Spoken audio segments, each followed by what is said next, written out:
د 22 میلیون افغانیو په لګښت د عامه اړیکو لوی ریاست د طبع او نشر معاونیت مطبعه او چاپخونه په عصري او رنګه ماشینرۍ سمبال او ګټه اخیستنې ته وسپارل شوه.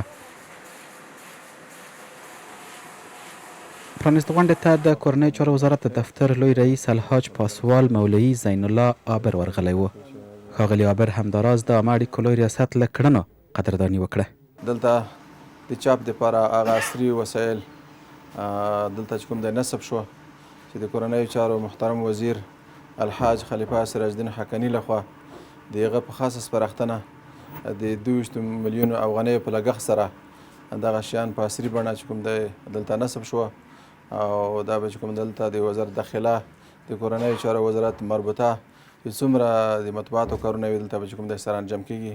سر ته به رسیږي. الحمدلله ډېر د خوشحالۍ ځای دی چې موږ خپله په خپل ځان باندې بسیا یو. موږ دلته چې کوم دی هر څه چاپولی شو، هر څه ته لاسرسی لرو. وروسته د عامه اړیکو لوی رئیس مولوي رحمت الله کاکازاده د کورنیو چارو سرپرست وزیر الحاج خلیفه سراج الدین حقانی د یاد ماشینونو د اخیستلو په برخه کې له ځانګړې پاملرنې مننه وکړه. لله الحمد د اسلامي امارت پر راتلو سره او د جناب وزیر صاحب خلیفه صاحب الله تعالی د حفاظت وکړي او په خاص سپارښتنه او په خاص توجه باندې لله الحمد موږ وتوانېدو چې نن دا دلته په مطبعه کې په نوي ماشینان نصب کړو او د موږ د مطبعې ظرفیت هم لوړ سو. پخوا به هم دلته تقریبا په تیر کال کې د محاسبې په حساب باندې تقریبا 8 تر 9 میلیونو پورې ورقې موږ دلته چاپ کړي وي چې دا ظرفیت به انشاءالله اوس موږ نور هم لوړ کړو او همداراز به د پولیسو مجله او د پولیسو په نامه ونیزه دا به هم دلته چاپیږي.